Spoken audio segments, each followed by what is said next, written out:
Cape Cod Broadcasting weaves the listening environments of 99.9 WQRC, Ocean 104.7, WFCC Classical 107.5, Cape Country 104, and CapeCon.com's website experience to reflect the lifestyles of the people who live, work, and play on Cape Cod. We hope that you enjoy this podcast.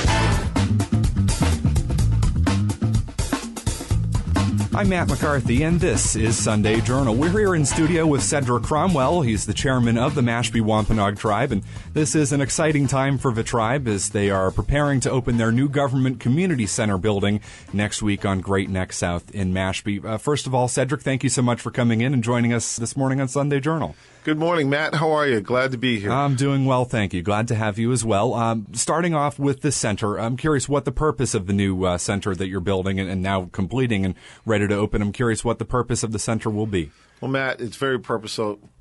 First of all, it's an epic, tremendous situation for our tribe to have this new state-of-the-art 46,000 square foot building in place that, number one, houses all our community services from our tribal sovereign nation government, housing, healthcare, education, an elders lounge, youth services, and much, much more. Our natural resource preservation department, and our finance department, our tribal government. We have a gymnasium for all types of sports and activities, and a fitness center, as well as our tribal courts housed in that building. Our Indian Child Welfare Act program is housed in that building, as well as our health department. So we're talking quite a few tribal nation services to our tribal community.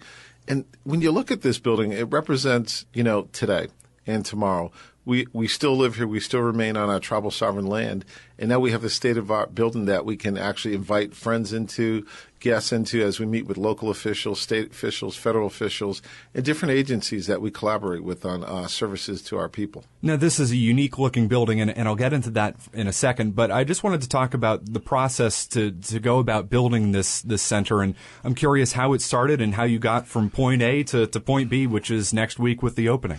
Well, Matt, we started building it in October of 2012 and completed it in February 2014 this year. But what's interesting is that I gave a speech at UMass, which is my alumni. I'm alumni of UMass in Boston, and they had me as the guest speaker, keynote speaker at an alumni event. And I really began to speak about nation building. What's important from a sovereign nation aspect of 7 generations before us, of what they went through and what they envisioned, to the 7 generations to come as we continue to fuel our tribal nation forward. I began to speak about infrastructure and what that meant to our tribal nation and provide those necessary services for a hand up to our nation. I talked about infrastructure, which was so important. That means buildings that can house all your operations. At that time when I gave that speech at UMass, which was roughly in 2011, we had an old house, or I should say it was a combination of 2 small houses donated to our tribe from the Quakers, who really thought big of the tribe and said, hey, you need a building on that land so that you have a structure that you can meet from. And we were very pleased and thankful, and they gave us that building. But certainly with time moving on, we grew. We grew immensely around the programs and services that we had to deliver. So I spoke about infrastructure at my alumni meeting. And when I was done, there was a long lineup of people that wanted to meet me and say, hey, Chairman, I love your vision. This is incredible. What can we do to help? Listen, we were working on a $1 million education fund, which we call Native Tribal Scholars, which was a collaboration between UMass and the tribe. But a lady from USDA was there, Jen Lurch, and she raised her hand and said, Chairman, so glad to meet with you. I love your vision about infrastructure. We've got money. We can help you build this state-of-the-art facility that you envision for your community and your tribal government. Let's get it done. And I said, no way. And she said, way. Let's move forward and make this happen for you. So to make a long story short, we built a very good relationship with USDA. We got the necessary funding in the tunes of $12.7 million. The building cost us a total of $15 million, but we got it done. And there was so many cultural significance aspects of that building. When you look at the green shell over the rotunda of the foyer, that represents a turtle shell, which is indicative of our tribal culture. Turtle Island is what we call this land that we live on. Strong and steady and very wise and focused. And so we still live here. It was important to represent Turtle Island on that building as a thanks back to Mother Earth because she gives all birth to our people. And we represent that Turtle Island with that strength and dignity and pride and wisdom to continue to move forward. When you look at the cedar was used in all our traditions as we burnt cedar to say prayers to the Creator, and as that smoke went up, it carried out beliefs and our requests as we continue to advance forward. When you look at the windows, it's Native American designs, depiction on the windows. And when you come into the rotunda, the floor, when you look at that floor, you're going to say, oh, my God, this is amazing. We used about 700 pounds of wampum, which is quahog shells. That's important to us because wampum was the first legal tender with the United States of America. It came from our people. And it was this most elaborate, beautiful jewelry that we still make today. When the kings and queens of England came over, they saw our people draped out in wampum and said, wow, I've got to have it. And it became the legal tender for trade and monetary value. That floor is a terrazzo floor, and it's got about 700 pounds of wampum shells mixed into it, as well as our tribal seal on the floor.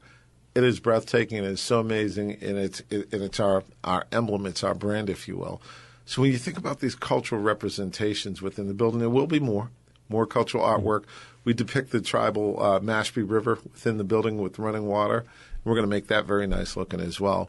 It was important for this building to feel like home, look like home, and it is home. So what you're saying is you're very happy that you went and gave that speech at your alma mater because that got everything going. I tell you, it got it going and very grateful. And go USDA. Yes.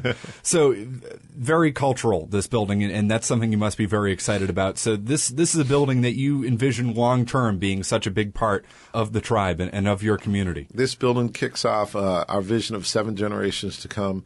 It has expansion capability of up to 12,000 square feet, but it truly kicks off our infrastructure during this very epic Renaissance time.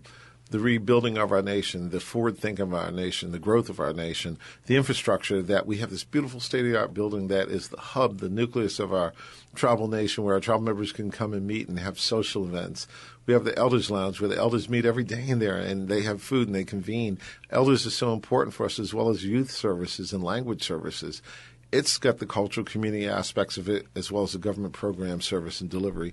True Renaissance time and the true anchor towards the kickoff of our new infrastructure, our new growth and development. So you mentioned looking 7 generations ahead. This building is really building towards the future in a big, big way. I mean, 7 generations is a long time. Oh, yeah. And when we look back 7 generations from now, we'll look at that building as the kickoff to our new infrastructure. It'll be very iconic.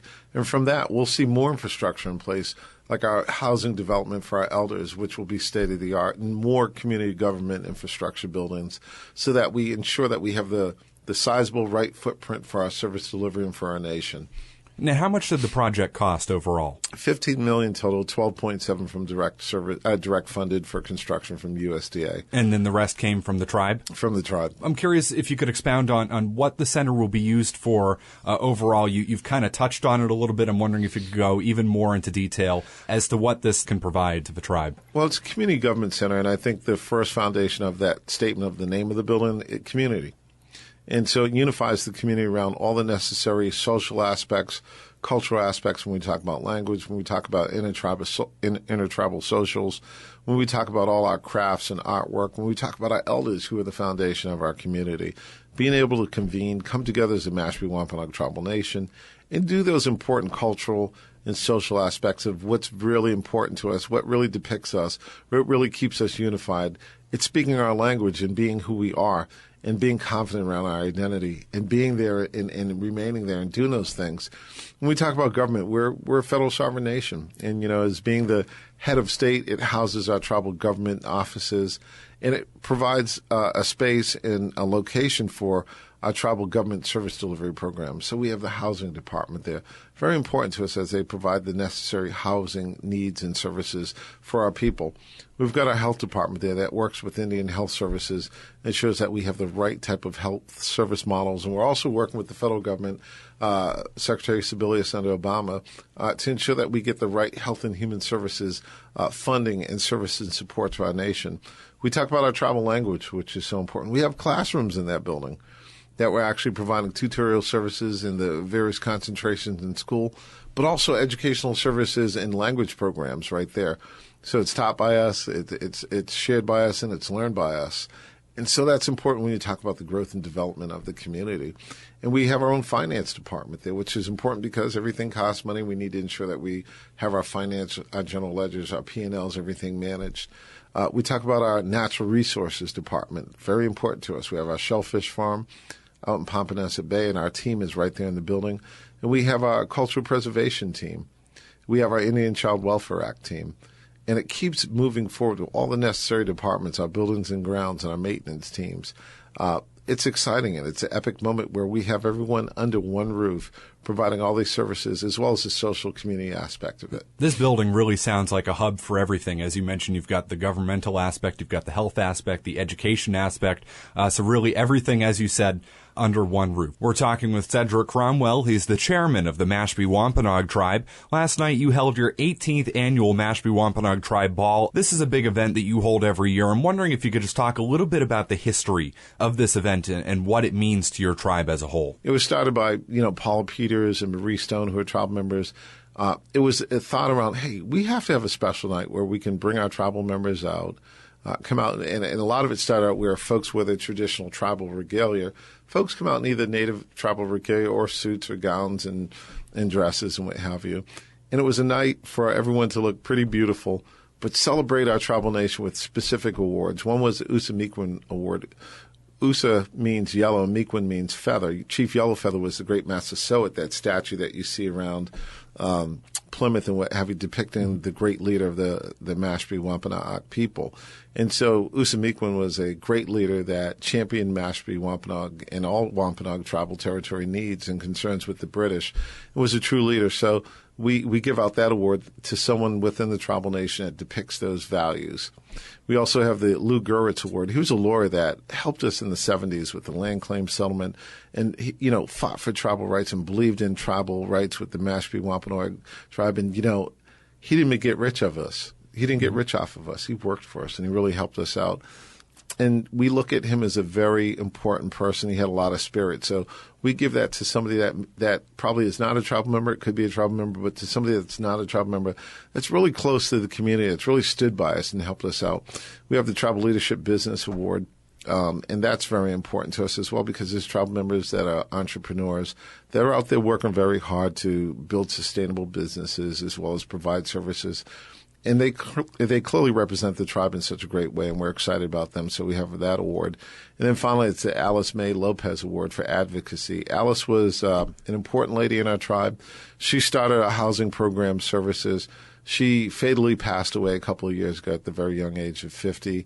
We still mourn her today, but we also celebrate her because her pride of leadership and advocacy to make sure that tribal members that were homeless or were in need of the right type of homes, she made sure that happened. So her spirit still lives long and strong, and our housing department is really fueled off of her spirit and her energy.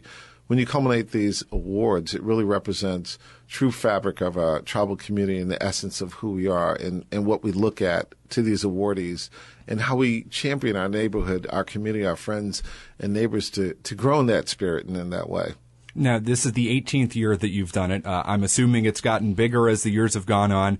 As your tribe has gotten bigger, you're up to 2,700 members around there? Approximately 2,780 and some change. We had quite a few births over the last year, so it's grown. We've got more babies on the rolls. And I'm sure you've seen this ball and this event just kind of grow throughout the years as the tribe has grown as well. It's being held at the Seacrest Hotel Beach and Resort in Falmouth, and certainly that is a bigger venue.